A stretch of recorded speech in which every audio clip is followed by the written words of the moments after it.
All right, welcome to round number one here of Modern Mondays. We're hanging out in Guardian Games. This is Portland Paper. I'm Travis Cooper with producer, rafter, content creator, Magic player extraordinaire, Ian Lunger.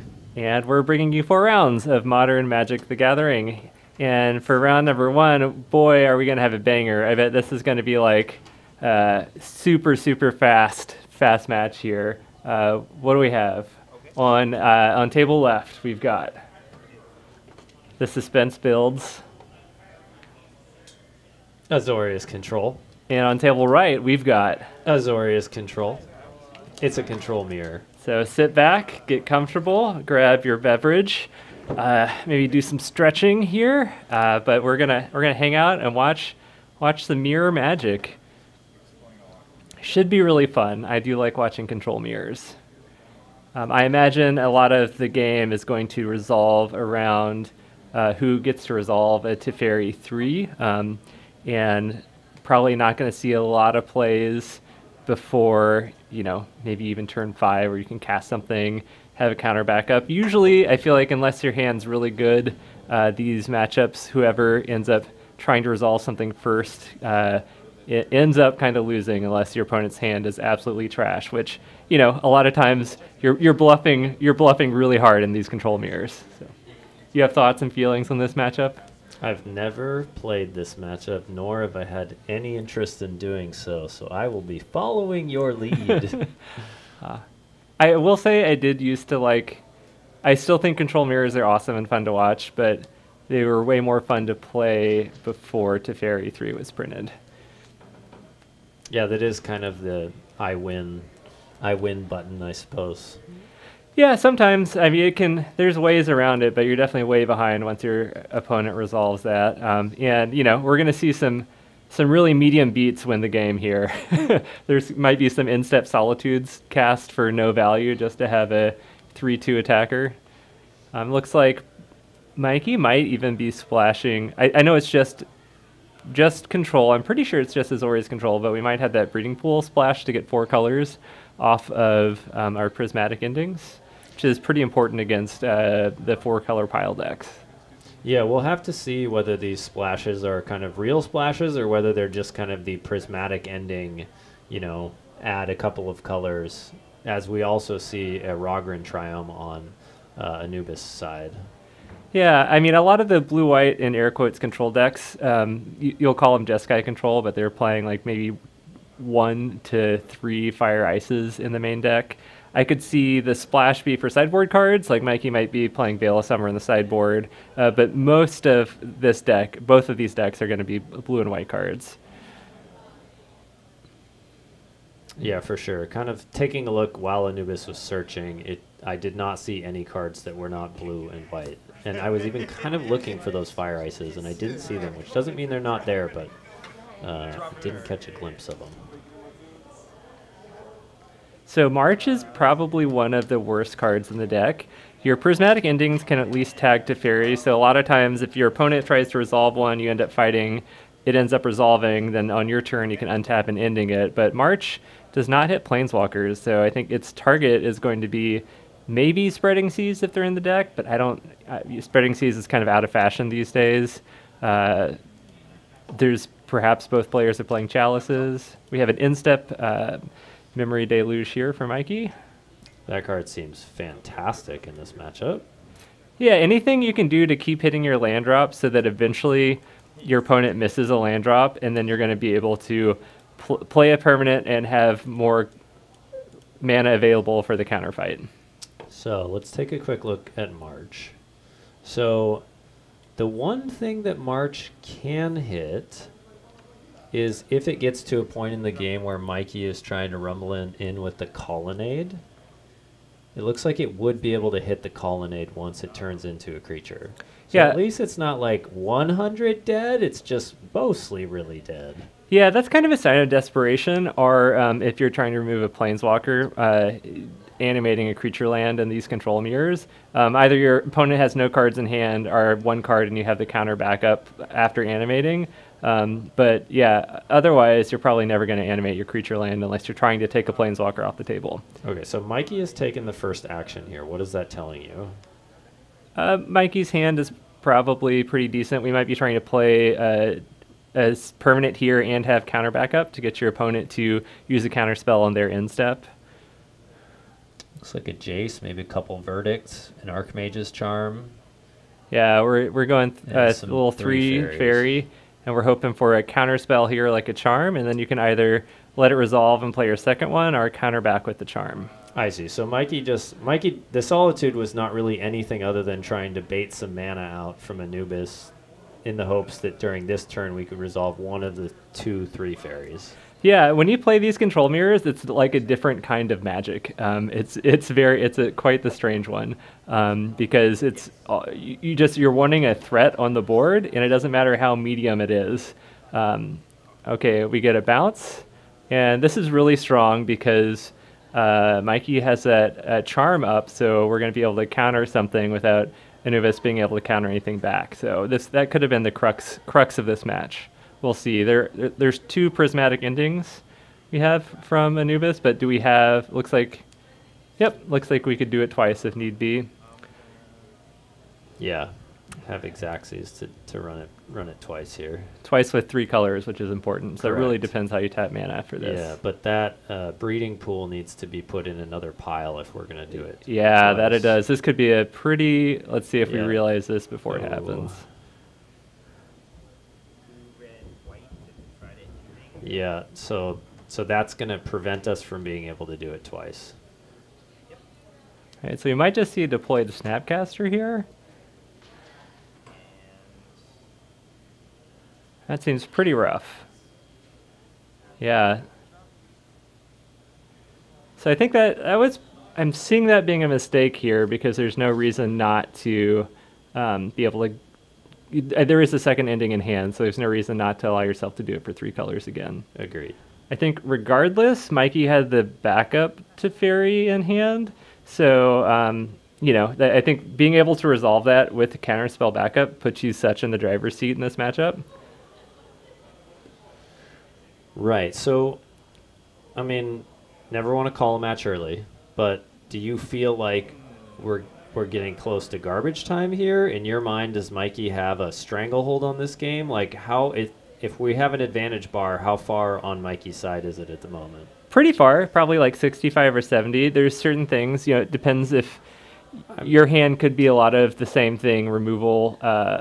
I'm very confused. Again, we see Anubis play the Snapcaster, but we tapped both of our lands that produce other colors to play the Snapcaster. Yeah. I just fucked up. It's fine though.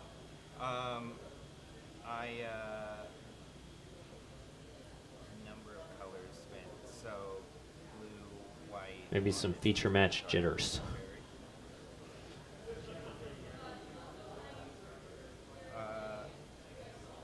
Exile target permanent less than or equal to the number of colors of manas. So yeah. Okay. Here we go. Okay, I think we might have a steam vents. We're realizing the mistake that was made, so I think we might. Hopefully Anubis has a steam vent, so it's not extra punishing. That if you're not playing Fire Ice, there's not always a steam vents in the deck. Yeah. Which I think is what we're seeing now. Yeah, I thought maybe I saw another breeding pool, but Wow, yeah. maybe not. I guess, yeah. This is rough. fucked up, so I can't do that unless you want But, like, always a great lesson to learn, right? Like, if you can leave up more colors anytime you play something, tap your lands that produce the least amount of colors, All right. Now, I would say after this turn of events, I'm going to put the advantage bar to be like 85% Mikey, because we have a memory deluge that's getting flashed back without having to worry about any actions or counters on your opponent's turn, or on your turn by your opponent. So, yeah, you'd have to be incredibly unlucky to lose this game at this point.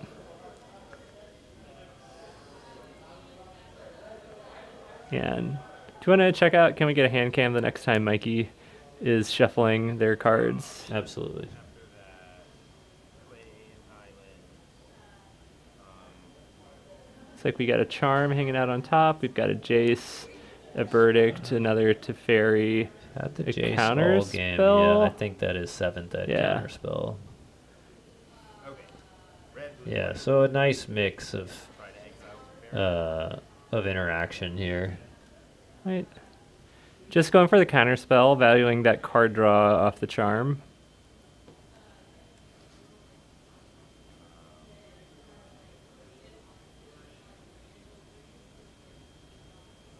Yeah, it looks like chat saying they would have let Anubis take back how lands were tapped.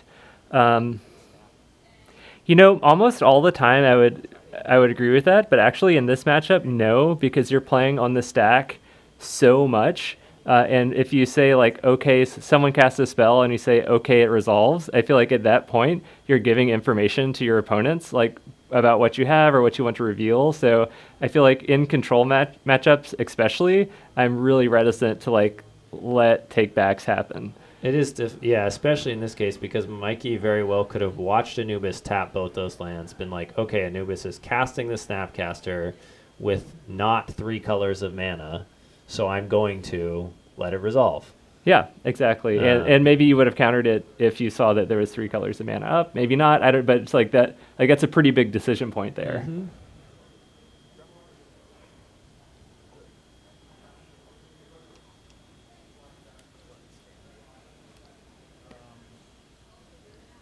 All right, we're stuck with the Dead March in the hand for Anubis.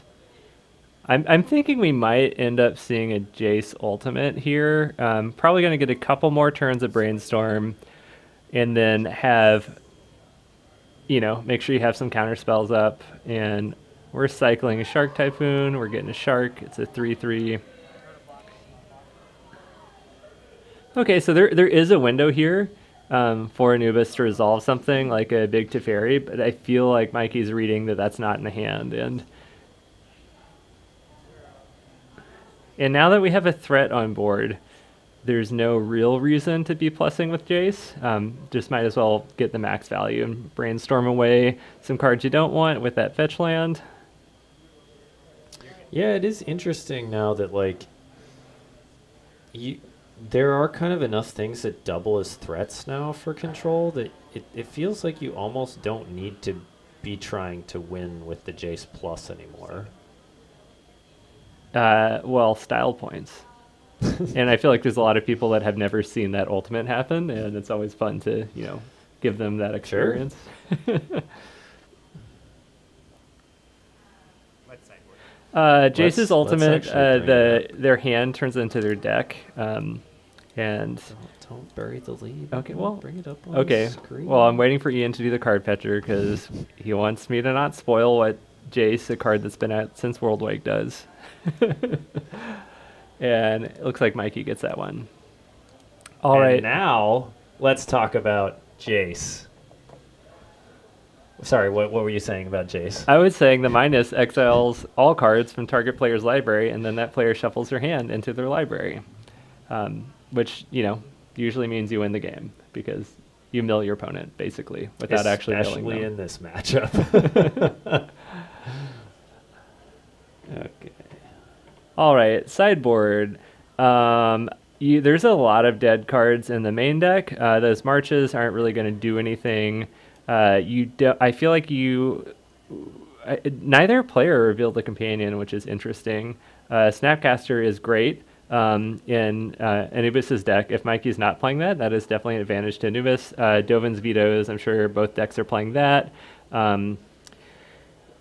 You might, there's a lot of dead cards. Solitudes are fine.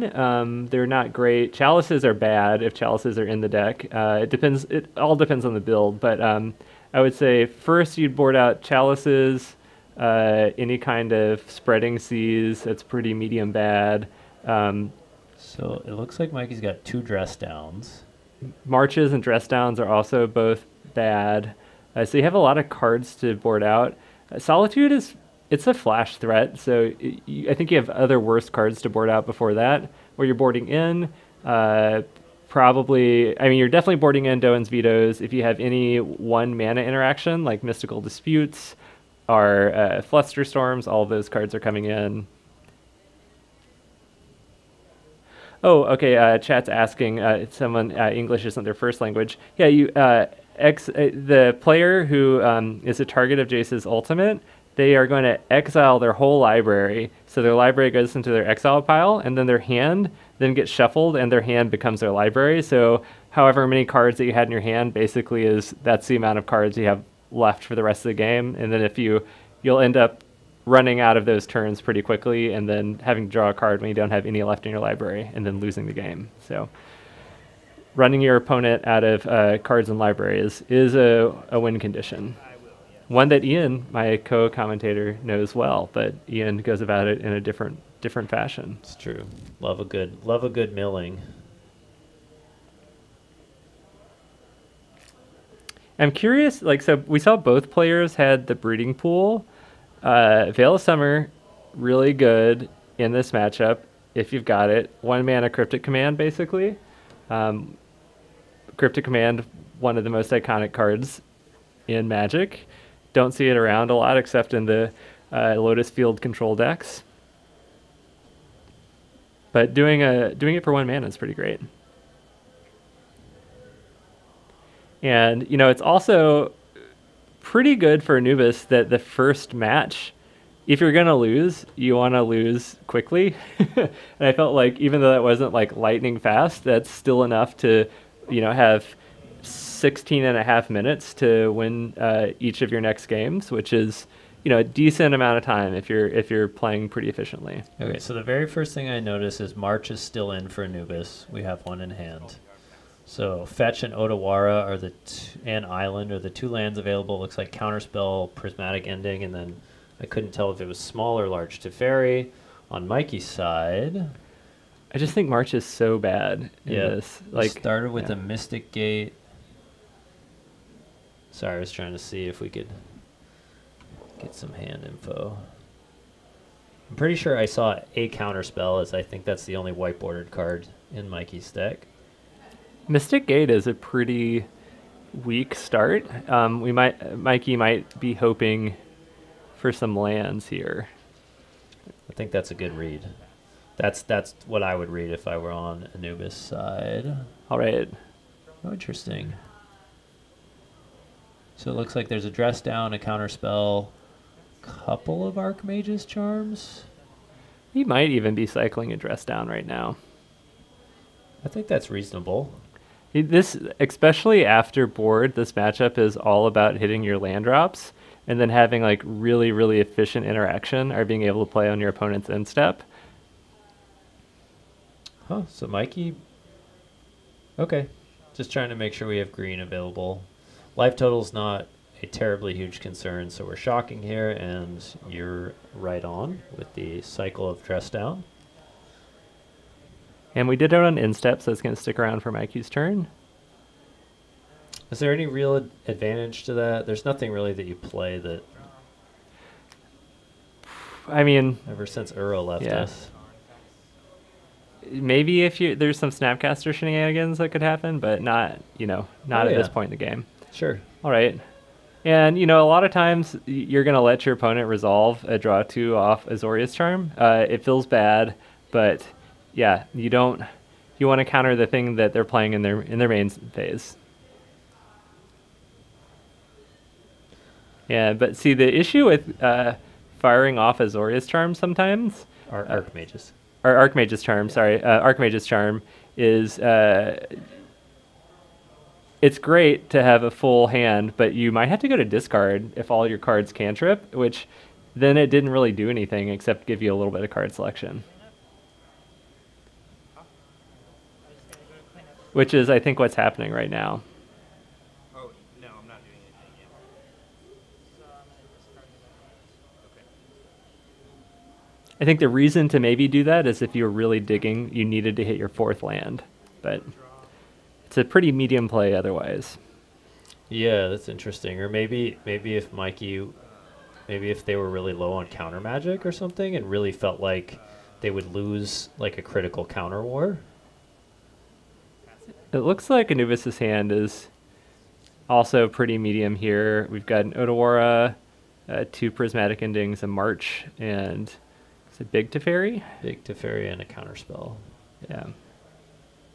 So effectively that March, maybe it was left in the deck to deal with creature lands, but creature lands are just such a sign of like a huge amount of strength.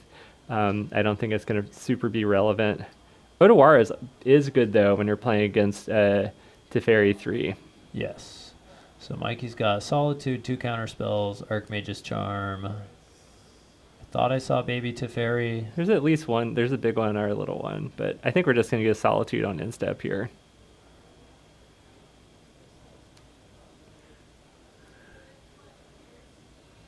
And this is interesting. If I'm Anubis here, I just let this resolve, and this is what I'm using to march on at the end of Mikey's turn. Yeah, that's true. I don't think I fight a counter over this, and it's a target for your March, which those are going to be few and far between. And you want to make Mikey fight over it on their turn if you use your March. It's almost a win, right? If you use your March and Mikey fights over it. Absolutely.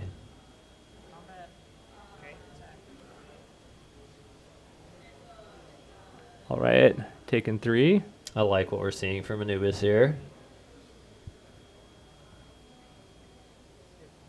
Exercising good patience. I'm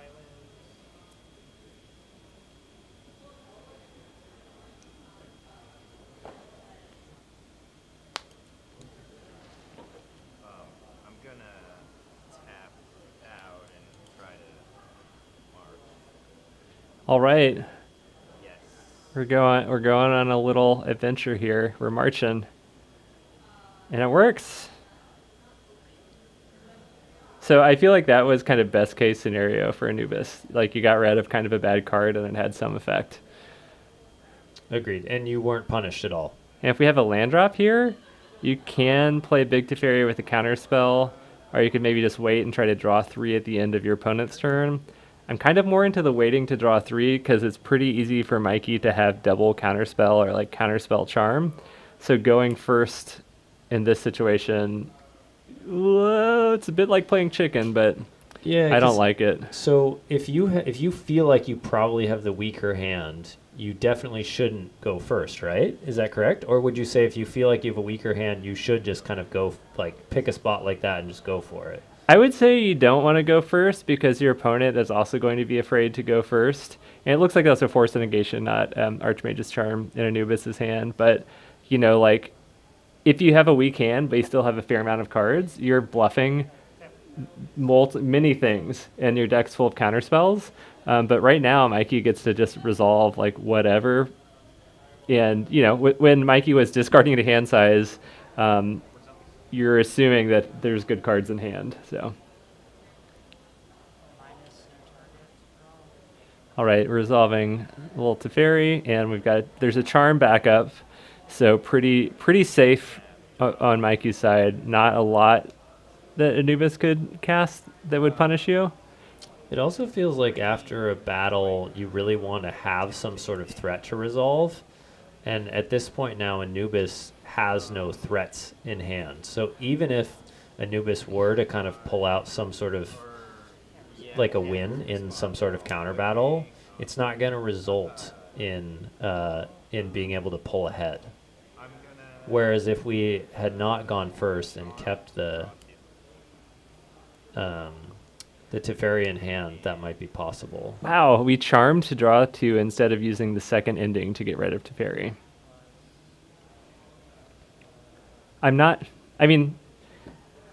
It's a real judgment call, but because your counterspells are dead, I definitely would value just removing Teferi rather than drawing 2 cards, as we see Anubis draw 2 counterspells. Yeah, if Mikey fights over this, Anubis' hand is essentially dead. So this ensures that the Emperor will resolve. And then now Anubis, we are sitting with counter magic in hand, but the Emperor has already resolved and will, I assume, begin to populate the board with threats. I mean, that was a pretty good turn of events for Anubis because I was almost certain Mikey had some kind of counter interaction, but now Anubis is left with a Force of Negation, a Charm. No, it's just 2 mystical disputes, I Two, think. no, there's Force of Negation, 2 disputes. Okay. Yeah, I think it's pretty dire on Anubis' side.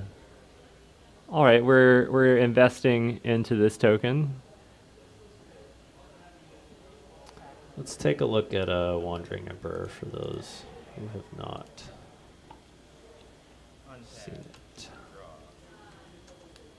I underrated Wandering Emperor when it first came out. I think just the card itself, if it didn't have flash, is very, very medium. But the fact that it has flash is just makes it super strong in this blue-white control deck. Yeah, and so interesting. Yeah, so it could have populated the board with 2 samurai creature tokens.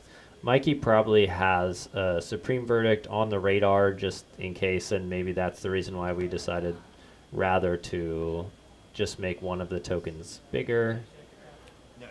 I mean, this is something I love. Control decks that are just have planeswalkers. They're like, I'll make a token, I'll ping you and attack you. You got to do something about this token. Yeah, I mean, I think this is an interesting thing about modern control, right? It's like they've been given kind of more ways to end the game, essentially. So you like, people have tools to get these games over with a little bit quicker. Oh, is that a Geist? If so, that's a sweet sideboard card. I couldn't tell if it was Verdict or Geist. That's a Geist. All right. I recognize that card. That's a great. I mean, if you're planning on playing the mirror, that's a pretty good sideboard card. Although completely brick-walled by Vigilance Samurai creature tokens. Yeah. So maybe a little bit past its prime. I think in the olden days of control mirrors, Geist was a better play. I mean, turn 3 Geist is still very good in a control mirror, but there's a lot of turn 3 plays that are very good in a control mirror. I think the reason why you play, I still think it's a decent sideboard card because your opponent is going to side out of their verdicts probably, and there's not much targeted ways to deal with it. But right now it's looking kind of bad. Yeah. I mean, and admittedly, a lot of cards would probably look kind of bad into the position that Mikey has built. Right, we're getting a steal with Charm. Let's make sure that gets exiled. It's a Snap Charm.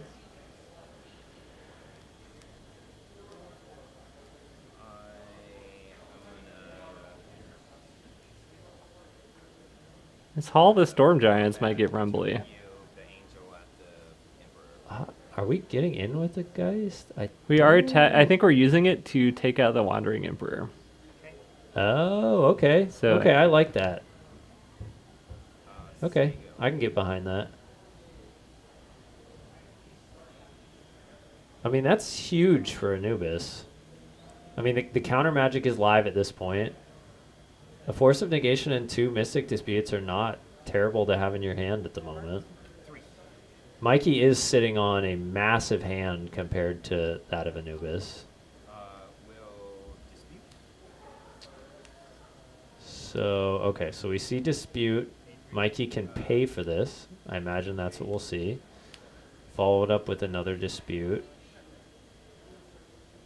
Huh. I mean, it just takes Anubis to draw a banger off the top right now to kind of get back in the game, but that is not exactly the banger you're looking for. I can't tell what the top card is. I think Anubis had the mana last turn to lead with the Force of Negation and still be able to use a Mystical Dispute. I almost would have preferred that. I think we were just on 3 mana. I think there's one up here. So there's a Jeskai, a Rogran Triome up there. Right. But I could be mistaken. All right. got in for 2 there. It's like there's a Archmage's Charm up for Mikey.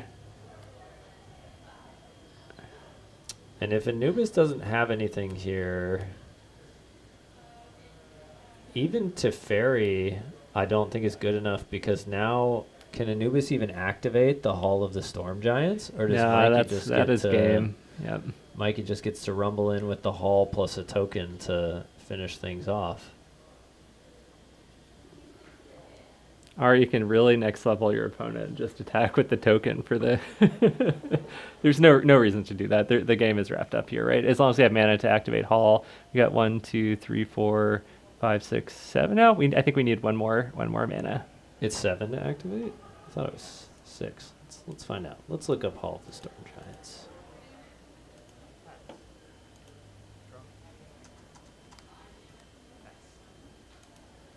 It looks like Anubis is bluffing some lands. Got Counterspell and land. Attempt to counterspell? Okay. Yeah, it only costs 6 to 6? activate, so Hmm. Mikey, I mean, It could have been that Anubis had a card in hand that was just set down on the table that we didn't see, and Mikey was playing around something. okay.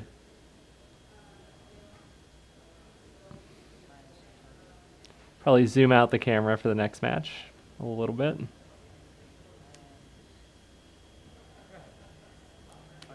upkeep, draw. So Mikey's playing around Solitude really hard right now. Or something, playing around some kind of flash card. Or maybe Mikey's playing around Anubis activating the Hall just to block because Mikey doesn't have any removal. But yeah, got some really conservative play going on here. But I guess there's no, I mean, Mikey's probably not going to get punished for being very conservative when you're ahead like this far if you've won game 1 and you're ahead in game 2. Mikey was taking a look at March to kind of see how much is it going to cost me to march this giant if Anubis activates it, the Hall of the Storm Giants. It's a lot is the answer. Okay, well, that's a way to end the game. That seems good. Yeah, that resolves. If you are looking for bangers in the control mirror, that is the one. Well, this could be game. We're gonna fetch and shock probably. I mean, this I can't imagine this not being game.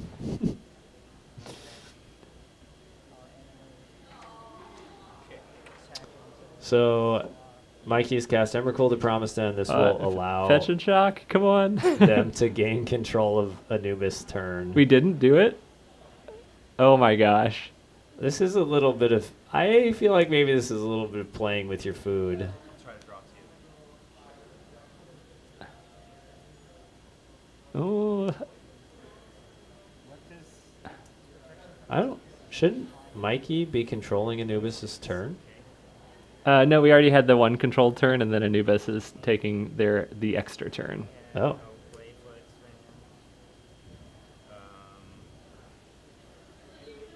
I mean, Anubis is drawn into Solitude.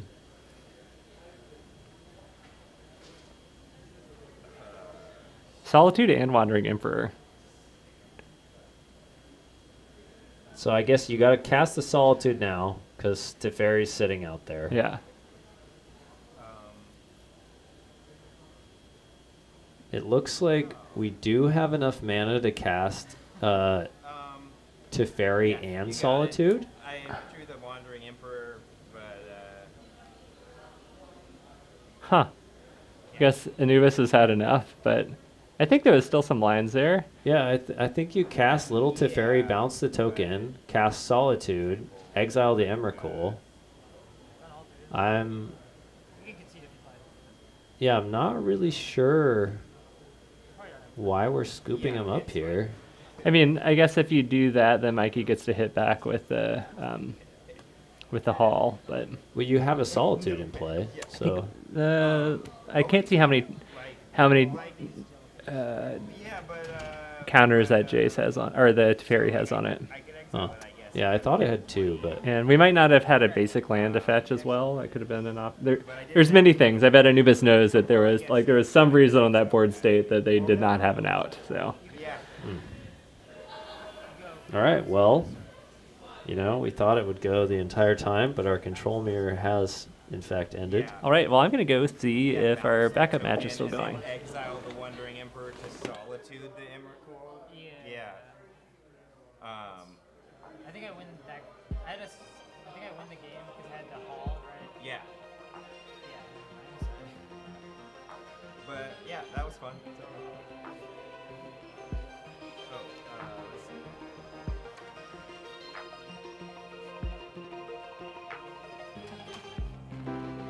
Curious what sideboard did I do?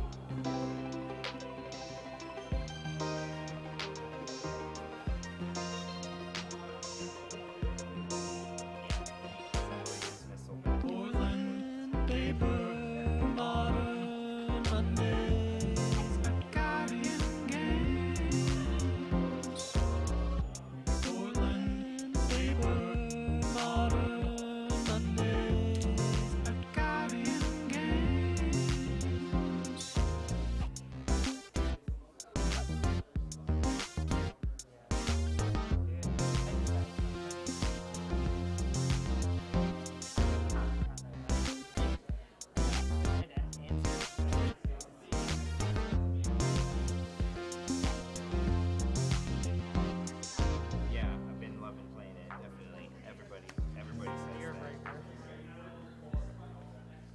I wasn't really sure at all with the sideboard. Yeah, I mean, I wanted these in there, but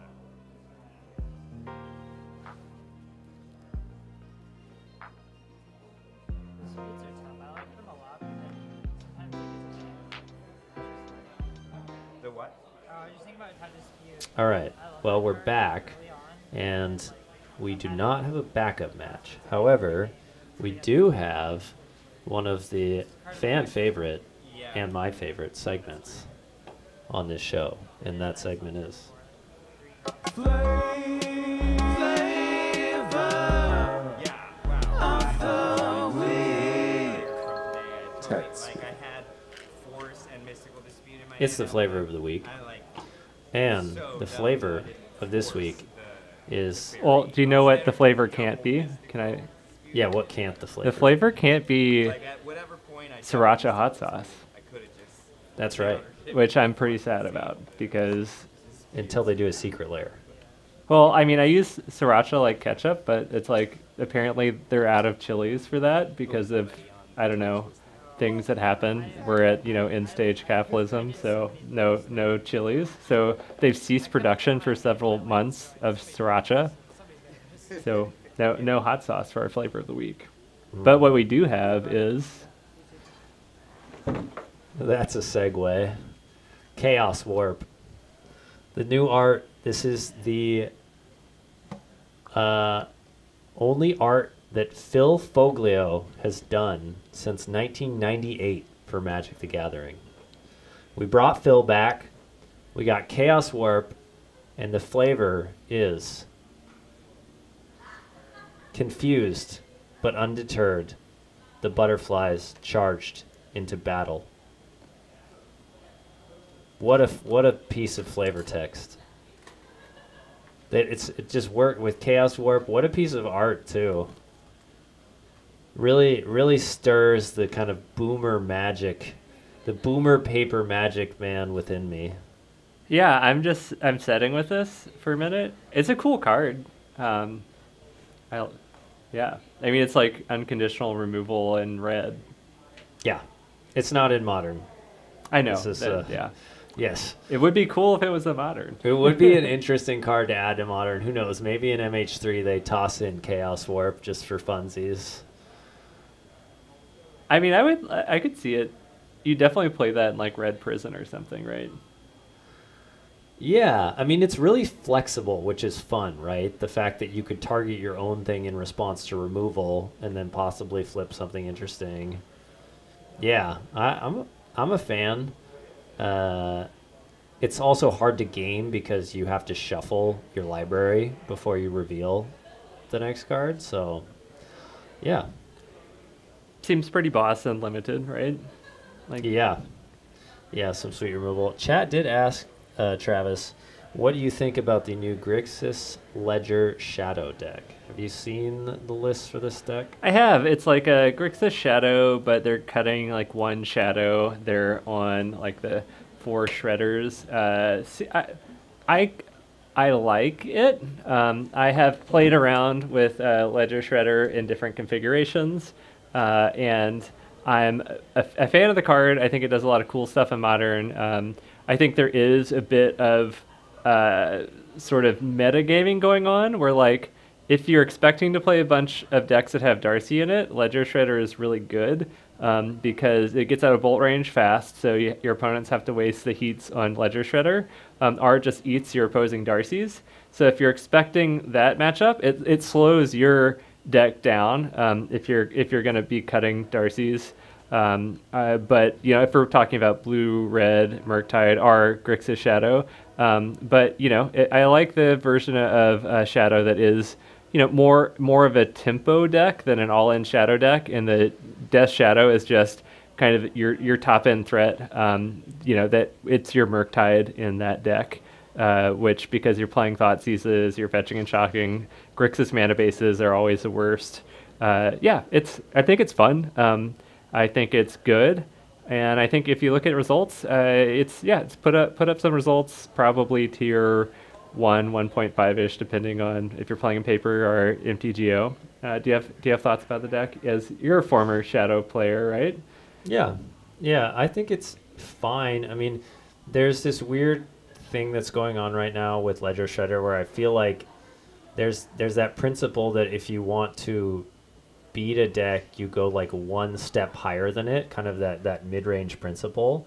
And I feel like, at least in Murktide, Shredder is kind of filling that gap of, like, if you want to beat the Darcy decks, you go like that one little baby step higher, like you're saying with Ledger Shredder, and then you're just a little bit better suited to win that matchup. I'm not sure that I feel like the Shadow deck also wants to be doing that. I'm kind of more okay with the Darcy version that's going a little bit more aggressive, but I guess it insulates you a little bit against graveyard hate, but I think that the Shadow deck's a little bit more insulated than Murktide against graveyard hate anyway. So I'm fine with it. I think Ledger Shredder's a good card, but I'm not like super convinced that list is the best list to be playing. Yeah, it has good interaction with Kroxa, and I think you play 2 Kroxas if you're doing the Ledger Shredder version, which that's a super strong card. So then as your high end, you have like Kroxa and Death Shadow, which, I think it is a build of the deck that is fine, that has some pluses and minuses depending on what the metagame is. In terms of just decks in general that are playing Ledger Shredder, I think it is interesting. Like that card's been the most impactful, I think, in the new set for how decks are built in Modern, and I think it's interesting when you're playing Shredder in like blue red over playing Darcys or some number of Darcys. You're sort of getting into this issue that you're wanting to cast multiple spells on your main phase, and so to get value off Shredder. So it is a bit like contradictory with like wanting to hold up counter magic. It's interesting. I don't think there is a right build, but it does look like the Shadow deck is playing the. Do we have a number of Darcys in the Shredder versions, Ian? Yeah, so I'm actually going to errata what I said, because in my mind they were shaving on Shredders, and I guess that is true of Canister's most recent challenge list, which shaves on a single Dragon's Rage Channeler. Okay. But more than anything, the deck is just playing a higher threat density. So like you're playing 18 creatures, 18 spells, 4 artifacts, and 20 lands. Yeah, it looks like sometimes they'll shave on Shadows, sometimes they'll shave on Darcys, or sometimes not. It's like shaving on spells, which, it seems like when you looked at traditional, like if you looked at Shadow decks, you had between 12 and 14 threats. Blue-Red Murktide, you had 12 threats, maybe 13 or 14 if you're going to play some amount of your flex slot as creatures, either it's Furies or Brazen Borrowers or like Snapcaster or whatever. But like upping threats in both decks definitely like taxes your opponent's removal, because a lot of times when you're playing these like tempo decks versus each other, you want to be like, play a threat, have removal up, or like wait for your opponent to play a threat, have removal, play your threat. But if you like just go up maybe 4 creatures in threats, you're really taxing your opponent's removal, because the decks are only playing like maybe 8 pieces of removal at most. So you know, if you've got 18 creatures and they only have 8 pieces of removal, that's you can tax that pretty quickly. Yeah, it also allows you, if you think a threat is bad, to be able to just side out of it entirely. So like, let's say you didn't want Ragavan against Hammer. You can just take all the Ragavans out, and your deck doesn't become too threat light. I like Ragavan versus Hammer, but it's an example. Yeah, I agree with you. It does let you. I would say more than that would happen. What you're probably going to do is you're going to be, if you're running the Darcy's and Shredders, you're going to probably cut Darcy's if you think you're going to be playing against Endurances or some kind of graveyard hate, or you might shave a certain amount of Darcy's, maybe some Murktides if you're playing blue-red, or if you're playing Shadow, you might shave your Croxas, some of your Darcy's, but it does allow you to shave main deck threats and still have enough density to be able to win the game, which is important, and then lets you sort of not have to have extra threats in your sideboard, which a lot of times the decks, whether it's Shadow or whether it's blue-red, you had to have extra sideboard threats.